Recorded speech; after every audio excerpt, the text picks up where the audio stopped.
Muy buenos días, esta es la clase número 13 para el Diplomado de Anatomía de International Biological College.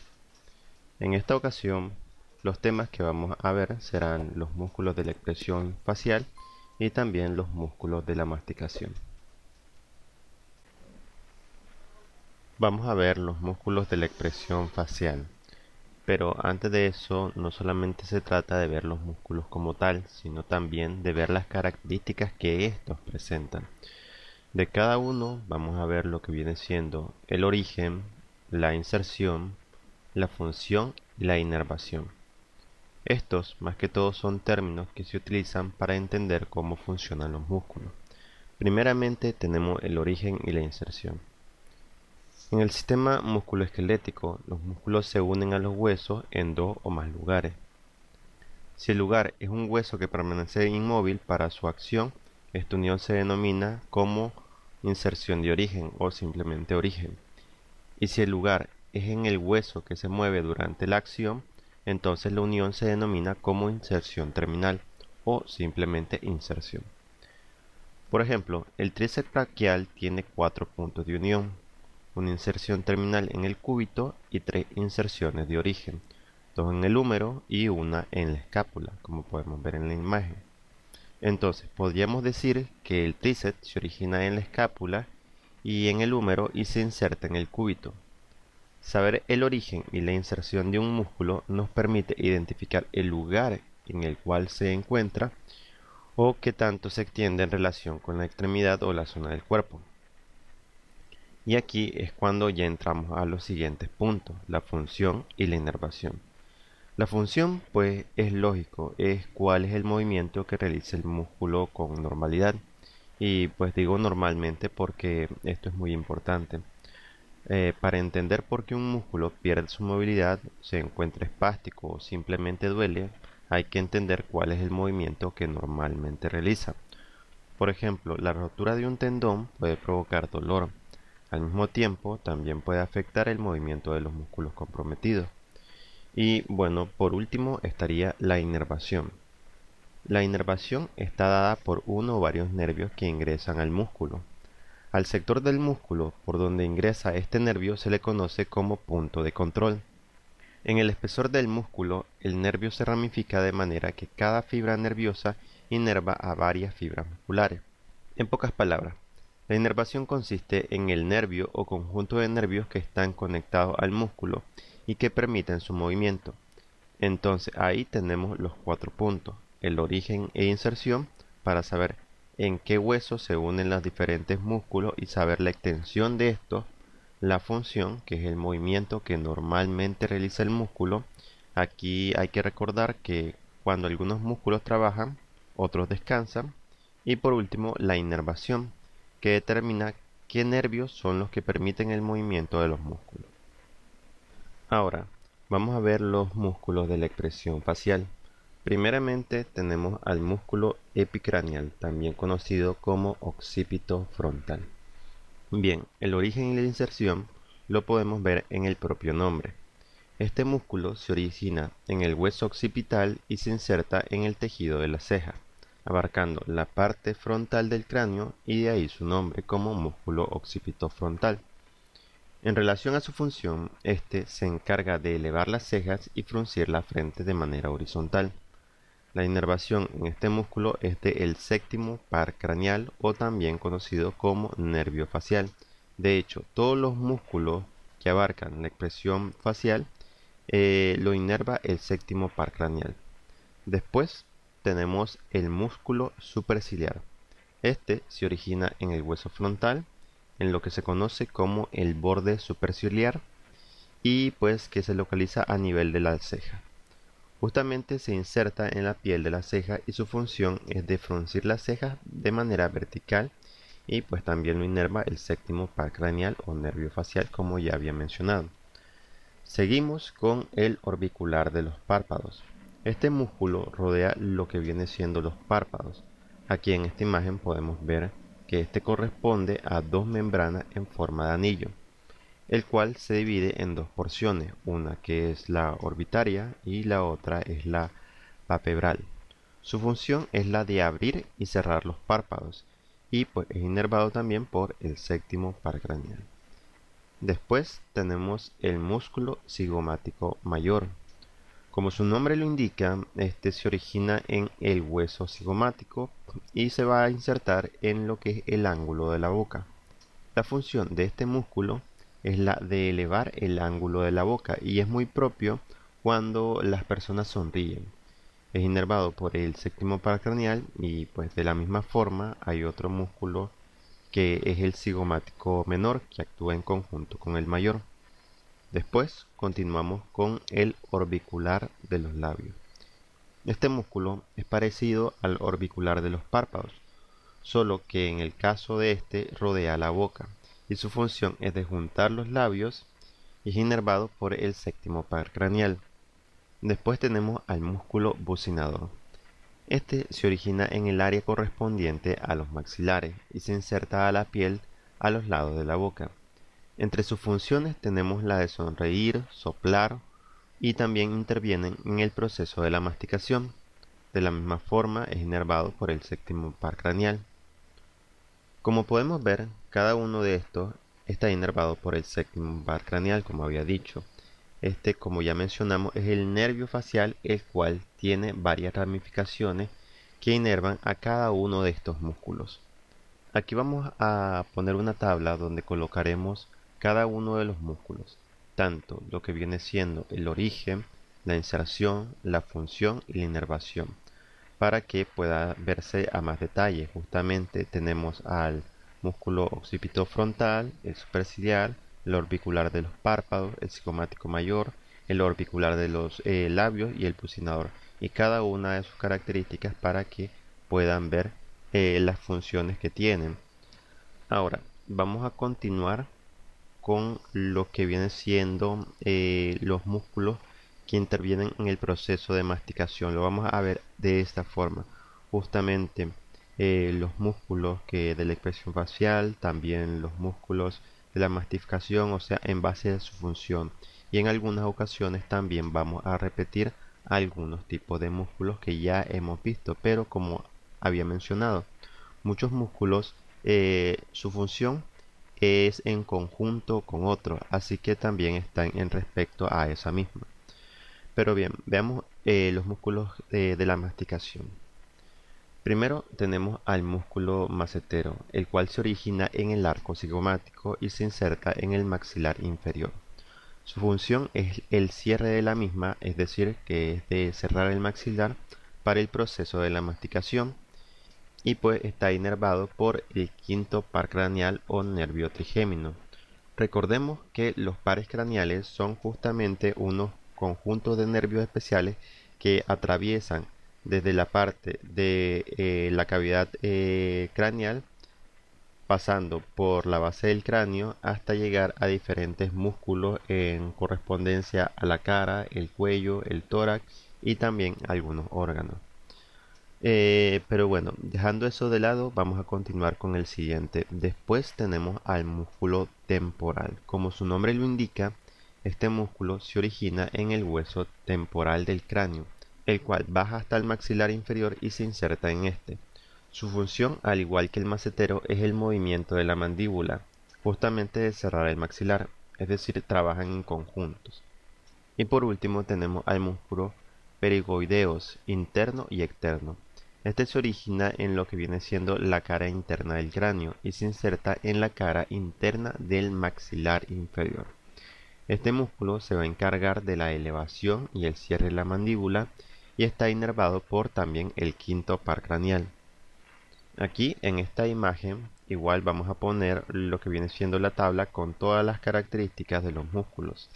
Aquí tenemos los tres músculos, el macetero, el temporal y también el perigoideos interno y externo. Y bueno, aquí podemos ver todas las funciones, el cierre del maxilar y la apertura del maxilar y el rechinamiento de los dientes.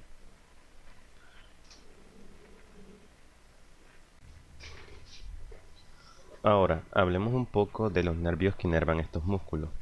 Primero, el séptimo par craneal lleva información entre el encéfalo y los músculos de la expresión facial, como por ejemplo sonreír o fruncir el ceño. es decir, todos los músculos de los que hemos estado hablando. Además de eso, el séptimo par craneal también estimula las glándulas que elaboran tanto las lágrimas como la saliva. Es un tipo de nervio craneal, es decir, es un par craneal. Hay dos nervios faciales, uno a cada lado de la cara. Por eso, cuando una persona sufre un problema como la parálisis facial, se puede ver afectada una o ambas partes del rostro. En todo caso, la parálisis facial se divide en lo que viene siendo la parálisis facial central y también la parálisis facial periférica o parálisis de Bell. La parálisis facial periférica es un cuadro relativamente frecuente y de evolución variada. También, como había dicho, se le conoce como la parálisis de Bell. Su etiología es desconocida, es decir, pues no se conoce con exactitud cuál es su causa, pero se cree que es resultado de la hinchazón o inflamación de los nervios que controlan la expresión facial, o sea, de los músculos de la cara, como en el caso del nervio facial. Aunque también se cree que una de sus causas puede ser una reacción a una infección viral. En la mayoría de los casos, la parálisis de Bell es temporal. Por lo general, los síntomas comienzan a mejorar en el plazo de algunas semanas y se alcanza la recuperación completa en unos 6 meses más o menos. Sin embargo, también existe una pequeña cantidad de personas que continúan teniendo los síntomas de la parálisis de Bell durante un mayor periodo de tiempo.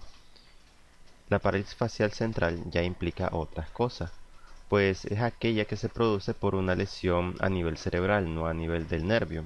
En este caso, la parálisis facial afecta principalmente lo que viene siendo la mitad inferior de la cara y no habría dificultad para cerrar el ojo ni levantar la ceja. En todo caso, la parálisis facial central puede ser consecuencia de lo que viene siendo un infarto cerebral, un tumor en el cerebro o una malformación vascular en el mismo, entre otras causas. El manejo y el pronóstico de la parálisis facial central es diferente porque es necesario la valoración de un neurólogo. Esas son las diferencias entre la parálisis facial central y periférica, que en la central ocurre a nivel del encéfalo y en el caso de la parálisis de Bell o periférica se ve comprometido uno de los nervios que irradian hacia uno de los lados de la cara. Ahora, en relación a los músculos de la masticación, el macetero, el temporal y demás, estos son inervados por el quinto par craneal. Este también se lo conoce como el nervio trigémino, pues abarca tres porciones, lo que viene siendo la oftálmica, la maxilar y la mandibular.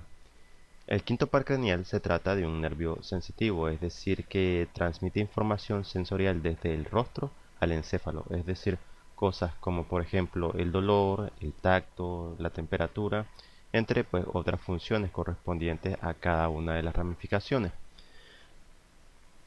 Por ejemplo, la rama maxilar y la rama oftálmica son predominantemente sensoriales, pero la rama mandibular es una rama mixta, es decir, tiene componentes tanto sensoriales como motores.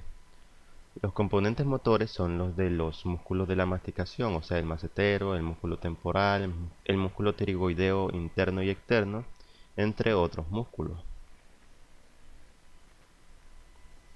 Ahora, los músculos se pueden dividir en base a su función o en base a la zona en la que se encuentran. Es decir, nosotros hablamos de los principales músculos en base a su función, pero los músculos también se pueden dividir en base a su zona y esto sería como por ejemplo los músculos de los párpados y las cejas, los músculos de la oreja, los músculos de la nariz y también los músculos de los labios. Esta de aquí sería otra clasificación. En los músculos de los párpados y las cejas encontraríamos los que ya hemos visto, como el músculo occipito frontal, el orbicular de los párpados, el superciliar y también lo que viene siendo otro músculo que se conoce como músculo prócer.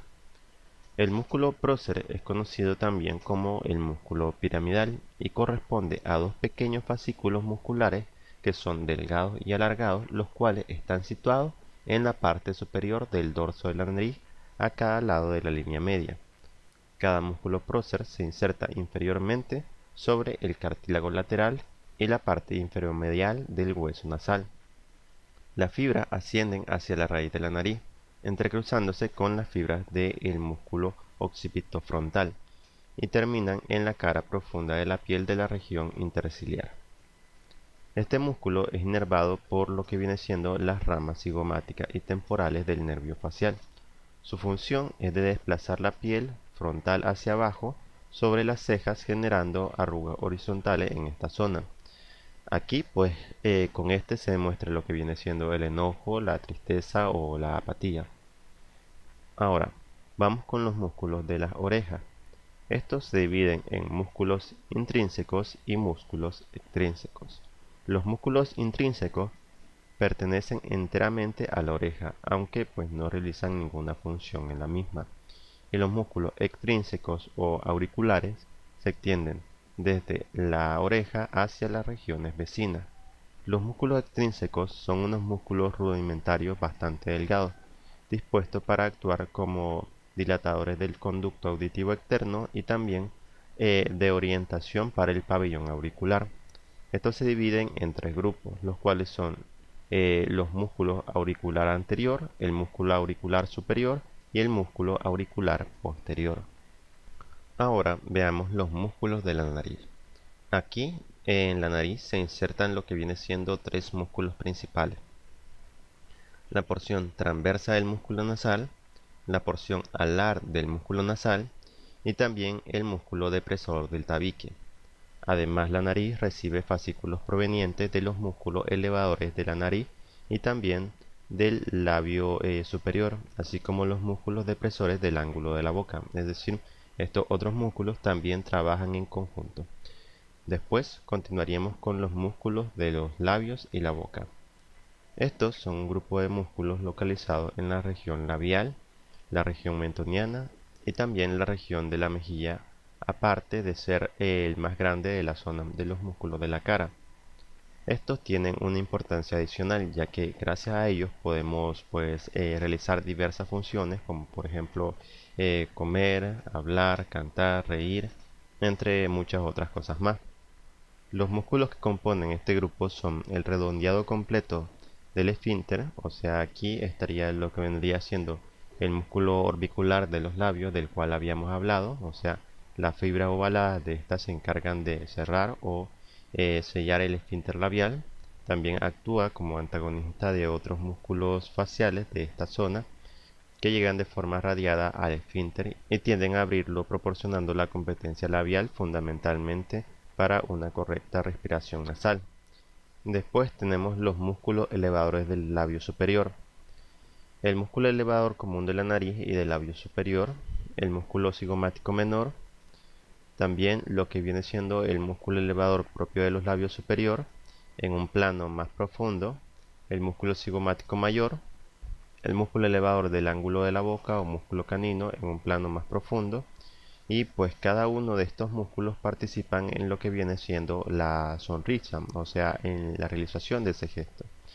Otros músculos que también podríamos mencionar son el músculo risorio, el músculo depresor del ángulo de la boca o músculo triangular de los labios que desciende la comisura, y también el músculo bucinador, del que también habíamos hablado con anterioridad.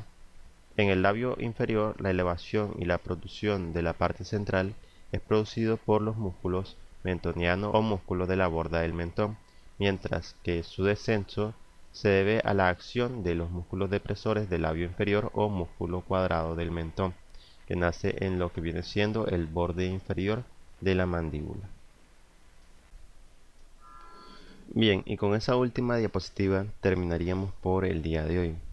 Y bueno, para ya finalizar, los músculos los abarcaríamos de esa forma, viendo tanto su origen, su inserción, su función y la inervación con un orden cefalocaudal, es decir, de arriba hacia abajo. Y bueno, sin nada más que agregar, me despido, pasen un buen día y muchas gracias por su atención.